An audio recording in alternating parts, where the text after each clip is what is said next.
কোরআনের বাণী। প্রজ্ঞাময় আল্লাহর সিদ্ধান্তে কোনো ত্রুটি নেই। কোরআনুল কারিমের অনুবাদ ও সংক্ষিপ্ত ব্যাখ্যা। সূরা আনাম আয়াত ৭৩। পরম করুণাময় অসীম দয়ালু আল্লাহর নামে। সরল অনুবাদ।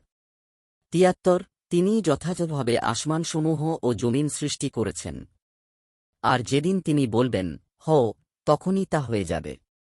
তার কথাই সত্য। যেদিন সিংহায় ফুৎকার দেওয়া হবে সেদিনের কর্তৃত্ব তো তারই। গায়েব ও উপস্থিত বিষয়ে তিনি পরিজ্ঞাত। আর তিনি প্রজ্ঞাময়, সবিশেষ অবহিত। সংক্ষিপ্ত ব্যাখ্যা। সূরা আনামের ৭৩ আয়াতের তিনিই যথাযথভাবে আসমানসমূহ ও জমিন সৃষ্টি করেছেন অংশে বলা হচ্ছে, আল্লাহ তাআলা বিলহক যথাযথভাবে, উদ্দেশ্যপূর্ণভাবে আকাশমণ্ডলী ও পৃথিবীকে সৃষ্টি করেছেন। অর্থাৎ এই মহাবিশ্ব কোনো খেলা বা কল্পনার বস্তু নয়। এটি একটি উদ্দেশ্যপূর্ণ সৃষ্টি, যেখানে প্রতিটি কণায় আল্লাহর হিকমত বা দূরদর্শী প্রজ্ঞা নিহিত রয়েছে।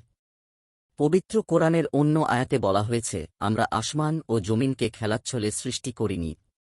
সূরা আদ-দুখান আয়াত ৩৮। এই আয়াত মানুষকে স্মরণ করিয়ে দেয় যে, বিশ্বজগতের প্রতিটি নিয়ম, ভারসাম্য ও সৌন্দর্য আল্লাহর ইলম ও হিকমতের নিদর্শন।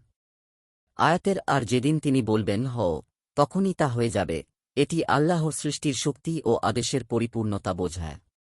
আল্লাহর ইচ্ছার প্রকাশের জন্য বস্তুগত উপাদান, সময় বা প্রক্রিয়া প্রয়োজন হয় না। তাঁর শুধু বলা, হও, কুন, তাতেই তাৎক্ষণিকভাবে সৃষ্টি হয়ে যায়। এই শব্দবন্ধ পবিত্র কোরআনে বারবার এসেছে। তিনি যখন কিছু ইচ্ছা করেন, তিনি বলেন, হও, আর তা হয়ে যায়। সূরা ইয়াসিন আয়াত ৮২। এটি মানুষকে শিক্ষা দেয় যে আল্লাহর আদেশে কোনো বাধা বা সীমাবদ্ধতা নেই।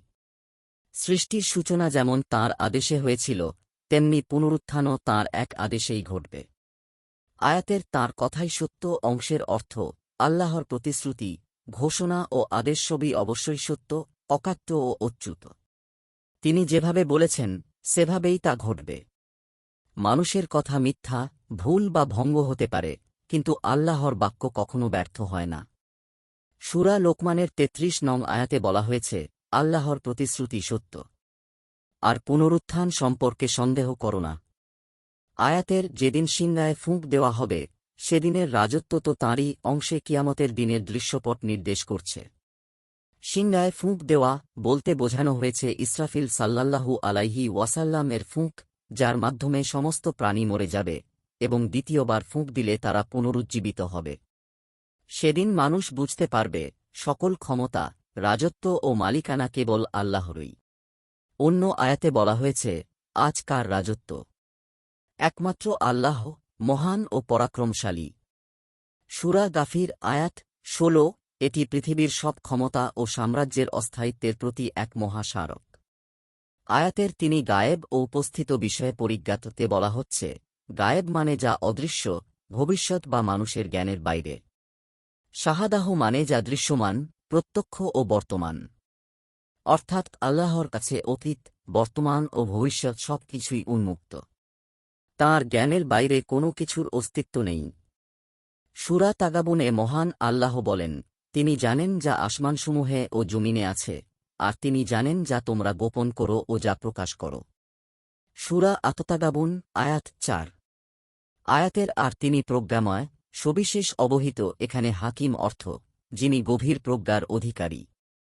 খবির অর্থ, যিনি সূক্ষ্মতম বিষয়েরও খবর রাখেন।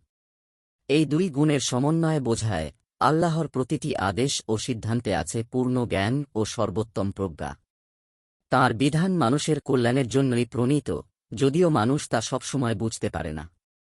তাই মানুষকে উচিত তাঁর আদেশ মেনে জীবন গঠন করা, এবং সেই দিনটির প্রস্তুতি নেয়া যখন সব রাজত্ব একমাত্র তাঁরই হাতে থাকবে।